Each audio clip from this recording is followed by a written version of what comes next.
ఇప్పుడు ఈ దాంపత్యం అన్నది ఎంత ముఖ్యమై కూర్చుందో చూడండి. అసలు యథార్థంగా మాట్లాడితే పరమ భగవత్తత్పరుడైనటువంటి వ్యక్తిని కట్టుకున్న ఇల్లాలుందే, ఆమె శరీరం ఆయన శరీరం ఒకసారి వదిలిపెడితే ఆమె ఖాతాలోనే పుణ్యం ఎక్కువ ఉంటుంది. ఎందుకంటే ఈయన చేసిన దాంట్లో సగం ఆవిడికి వెళ్ళిపోతూ ఉంటుంది. ఆ పైన ఆవిడ శ్రీరామ అన్న ఆ ఫలితం ఆవిడకొక్కరికే పడుతుంది. అందుకే 7 తరాలు చూసి పిల్లనివ్వండి అని ఎందుకంటారు? అలా జీవుణ్ణి ఉద్ధరించేవాడు కావాలి. ఇక్కడ 4 మాటల హోటల్కి తీసుకెళ్తే వచ్చే ప్రయోజనం ఏమిటి? జీవుడు ఏమైపోయినట్టు నశించిపోలా?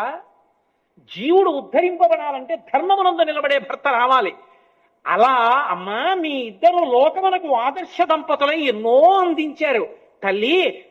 మేము కూడా అలా పండాలి. ఆ పండగలిగిన త్యాగభావన మాకు కలగాలి. నమశివాయ చ నమశివాయ. అందుకని శంకర భగవత్పాదులు దాన్ని బహుటంగా తీసుకున్నారు. శంకరుల వాంగ్మయం అంటే అలా ఉంటుంది.